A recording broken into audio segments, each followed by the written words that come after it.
How you doing, YouTube? Matt Massa Beer Reviews, back with a little bit of mystery beers. It's a little bit dodgy, electrical-wise, up in here tonight. I've had a couple blackouts.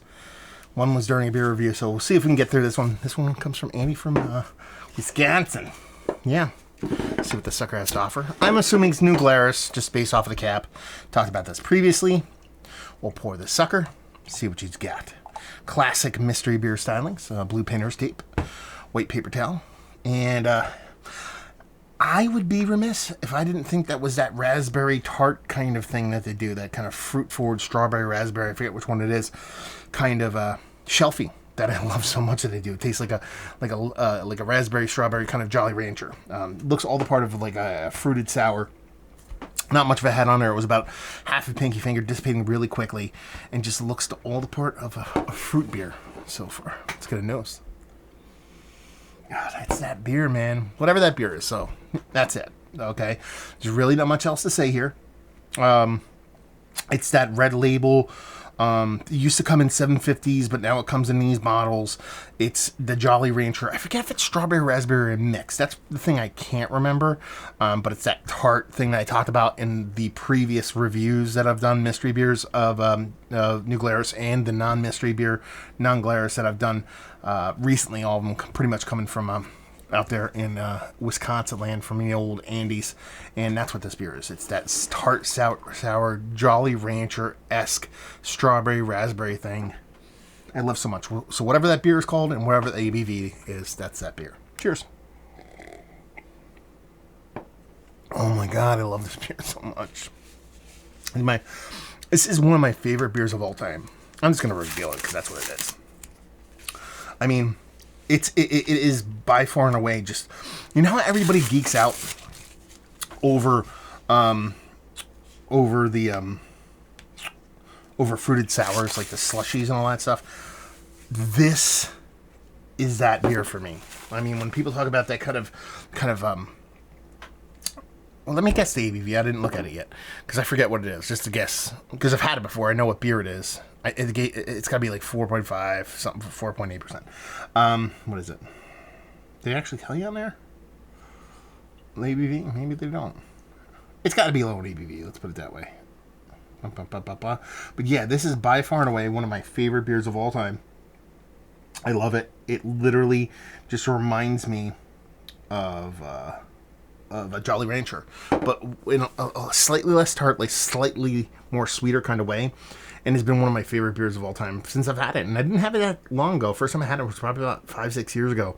And it just blew me away. And it's one of those beers that every time I have it, I'm absolutely fantastically happy that I've had this beer.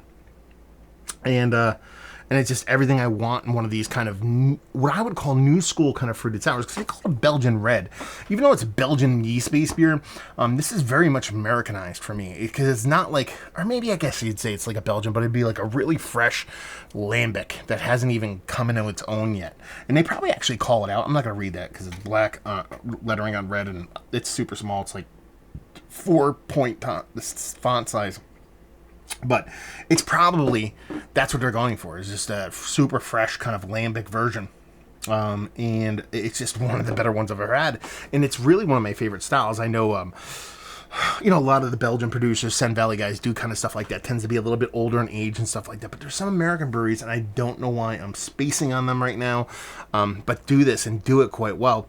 The key to this one is that kind of sweetness in combination with the Jolly Rancher vibe, in combination without it getting too sour, too tart, because it's there, but it's not overt. And it honestly is, there's just cinnamon in this too. Tastes like there's a little bit of cinnamon in this. I don't think so. Almost like brandy-like vibes. It's kind of the way that cherry comes off. But yeah, it's by far and away one of my favorite beers of all time. I'm sorry that was a poopy mystery beer for everybody. I know this beer. I know it so well. The second I saw it, I'm like, that's that. And the second I smelled it, I was like, yeah, that's it. I'm just going to drink it and open it.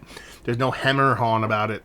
I love it. It's fantastic. Let's talk about it. It's one of my favorite fruited beers of all time. Yeah, it's Mount Rushmore status. I mean, there's age this, vintage that, barrel age this, all that stuff. And those beers are great. And I'm not going to say those beers aren't as good, if not better than this beer at times.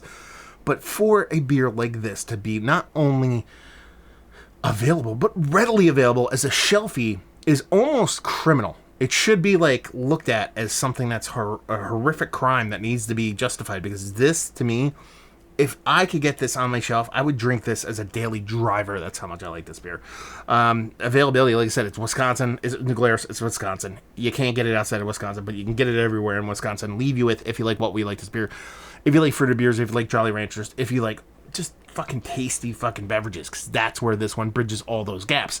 When I talk about those kind of fruit slushy beers, the 450 North, the Answers, those kind of beers, I don't view them as beers. I'm not going to say they're not delicious. They're not tasty. They are. And they deliver something that's kind of really sort of fun, man. I mean, those beers are just fun. What else can I say? But even though I called it a beer, it's not really a beer. That's not what they come off as to me. This is a beer through and through. It just happens to be heavily fruited, and that's the difference. Some people complain about partly sunny, partly cloudy, and they think it's the same thing. It's not. And this is the partly sunny, and that's the partly cloudy. Some people like partly cloudy. That's cool. I don't care.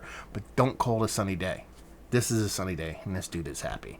So thank you very much, Andrew, for sending this off. I was hoping this was going to be one of the mystery beers. It was, and now I get to drink one, so I am a happy camper. If you enjoyed a mystery beer, you can always send some off to me, massivebeers@gmail.com or matt@massivebeers.com. If you want to check me out doing the social media stuff, Massive Beers. Want to check me out doing the whole podcasting thing, Beer Massive. Hopefully you guys enjoyed the review. Hopefully you're enjoying a little New Glarus right now, and hopefully see you next time. Cheers.